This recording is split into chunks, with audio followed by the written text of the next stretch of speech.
told you in our last video, or my last video, that we were on vacation and my son ended up in the hospital, so I wanted to tell you a little bit more about that. So we just got back about 2 days ago from Los Cabos, Mexico, and we were there for 8 days. And actually it was amazing. I have been hesitant to go to Mexico for a long time, just because all of the warnings, the global warnings and the threats and all that kind of stuff that's going on in certain areas in Mexico. And actually some travel was banned for us in the military, but Cancun and like Cabo San Lucas, those places are relatively safe, and so we just decided that we were going to go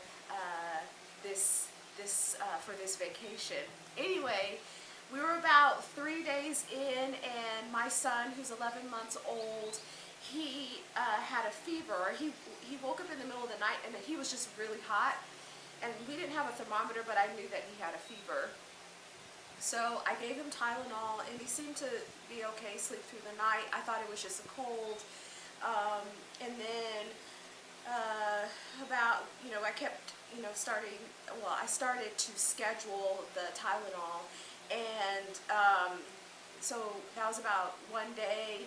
We decided not to put him in the pool or anything like that. He just wasn't himself. And then after day 2, he woke up again in the middle of the night, and he just felt hotter than before. So I was able to do an online chat with our nurse advice line, and this was about 2:30 in the morning, and I was going back and forth with them, telling them his symptoms and going through everything, and they did recommend that I take him to the nearest hospital. Well, we don't have network, I guess, in other countries, and so they gave me the name of a hospital based off of the address that I gave them for the resort. And I went back and forth about what to do. I ended up calling the number, and it was an emergency department, so I called the number, and I was surprised. I don't know why I was surprised, but I was surprised. The first thing that they were talking to me about was how much it cost. They basically said, we don't take United States insurance, and if you come to the emergency room right now, it's going to be 300 and something or 400 and something US dollars. And I'm like, okay. And then the emergency room physician got on, and he was like, well, I told him what was going on. He's like, well, I could schedule you an appointment with the pediatrician for tomorrow if you want to do that, and that'll be 100 and something US dollars. And I was like, okay, well, let's try that, because at that time I just didn't think that he needed emergent care. So I scheduled the appointment. I got off the phone with them, and then I just looked at him, and I just didn't feel right about the way he looked. And so I went up to the front desk at the hotel, and I asked them about the quality of the hospital itself, and then I was also asking them about was it safe to travel, because by this time it was 4:30 in the morning. And so he's like, yeah, I can call you a cab if you need that. And so I came back to the room, and I packed Elijah up, and we headed out. And I tried to grab some food before I went, but the area where they have food, they didn't have any more sandwiches or anything like that, so I just grabbed 2 apples. I had a little bottle of water. I grabbed our passports, and I grabbed some money, and I put it in different places, and I have one of those straps that I put on. And so called a cab for me. They called a cab for me, and then the hospital was actually right around the corner, and there was no one in this hospital at this time except for the administrative staff and the physician and whatever. So I got there, excuse me, and they started looking. I filled out some paperwork, and then they started looking after him. And then, I kid you not, every other person that came into the room was the person with finance, and every time there was a new test, they came in and they would give me the expected cost, and I'd have to sign off on it to say that I agreed to pay. And so they checked him out, and it turns out his oxygen saturations were pretty low. They gave him breathing treatments. They said they wanted to start him on antibiotics because it looked like he had bronchopneumonia after we had the x-ray. And they wanted to admit him, and the doctor said it would be about 1 or 2 days. They did COVID test on him, it was negative. This hospital was very modern, it was very clean. The physician staff seemed very capable, so I wasn't worried about that. I do speak a little Spanish, and I've been learning Spanish. I started with a tutor ever since we started with the pandemic, and so that was so helpful because I was able to communicate with them, and they also knew a good amount of English too, so that was helpful. And then wherever we couldn't jive or communicate, then we'd use some app to translate. And so this hospital was full. And they said there were a lot of COVID patients there, so they didn't want to admit him there because it was too risky. So we ended up having to go to their other hospital in San Jose. So we had to ride an ambulance from Los Cabos to San Jose. It's about 20 to 30 minutes. We got there. It was a direct admission, so we went straight to the room. They did the same thing. So the administrative person came. You sign a contract for the admission. It tells you basically that everything that they do, they will check with you first. And then they gave me the estimated cost. Oh, and just before I left the other place, I had to pay them. So I paid them before we left, and then we got transported to the other hospital. So, they give me an estimation. Excuse me. And then, of course, we go through the process.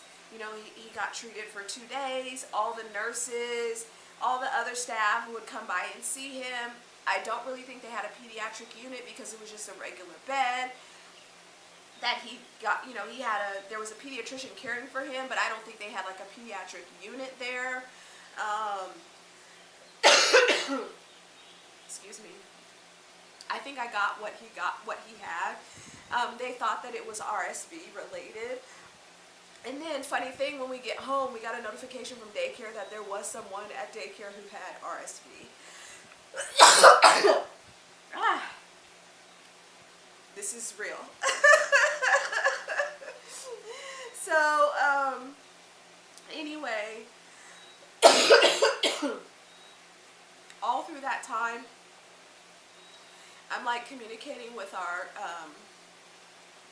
insurance. They want to know updates. They give me pre-authorization letters. Excuse me. Gosh, I'm feeling it. Pre-authorization letters, because when I'll pay in full, but then I will submit a claim with my insurance after, whenever I get the paperwork, I'll submit a claim, and hopefully they'll reimburse me all the amount that I paid. I mean, I'm telling you, as much as you pay for the healthcare, or as much as it was, I should own stock in their hospital. But anyway, the long story short is this hospital was called Hospiten. They're actually a pretty global hospital. After I looked it up, and it was, I believe he had amazing care there. The physician was amazing, and he got better, thankfully, and he was released on day 2. But it's weird it's always weird. I never like to be on the other side of healthcare. Of course, I'm a physician myself, and we dole out care to people and it's nothing, but it's a totally different story when you're on the other side. And I've been a patient a couple of times with the pregnancies, and then my son Ethan had to be hospitalized just after his 2nd birthday. He had what we think was RSV and or some other virus, And so after the age of 2, if you have like a wheezing type of illness, which was probably precipitated by the infection, then you are diagnosed with asthma. So I spent a couple days with him in the hospital then, and then now Elijah. But it's totally different being on the other side of healthcare, being the patient or the mother. And like, when it's like that, I'm not a physician. Like, I'm not trying to get in the way of the care unless it's like, unless something's like, I don't think they're doing something right. Like, again, I don't think that they are specialists in, like the other people were specialists in taking care of infants and children. And so they were trying to get an IV, and they stuck him like 5 or 6 times, tried to get an IV, a couple of them infiltrated. Like, they just couldn't get the IV. And after a while, I was like pushing people's hands away, like, we're not doing this, and you know, the way you're doing it. But they even had like the latest technology, like the little sensor thing that you can use to find the vein. You know, it'll look through the skin and you can see the vein. They had those, but they still weren't successful. But anyway, again, it's just interesting, a little bit difficult, a little bit stressful to be on the other side of healthcare. And then add on top of that, that we're in a different country and that's not our primary language. Like, I was hobbling along with my Spanish, but I can only imagine how it would be for someone who didn't know any Spanish and was trying to maneuver through that. So it was very interesting. But if you're ever in Mexico, Cabo San Lucas, or San Jose, and you find yourself ill, which I hope you don't, Hospitan is a good place to be.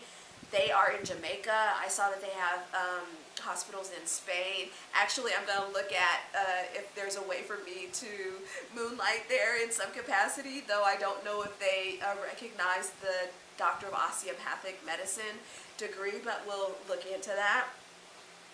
Maybe, you know, we could do work, vacation things in the future. But anyway, my son is out of the hospital. We are back home. We are better. We did get out and still have enough time to kind of like get back into the swing of the vacation. So we had a couple days left after we got out of the hospital, and he was back, like, you know, feeling better. So Roderick and the kids got to go. They went riding ATVs. I had to cancel the snorkeling trip because of it, which is something I really wanted to do, but we'll figure that out later. We were able to get back into the pool and have fun, and so, excuse me, we made the best out of it. Then I started to have symptoms, and now I have a cough. I don't have a fever, but I'm going to hobble along because I have a couple days of leave, and I wanted to do some things around San Antonio. But anyway, that was our trip, and that was our hospital experience, and hey, it is what it is.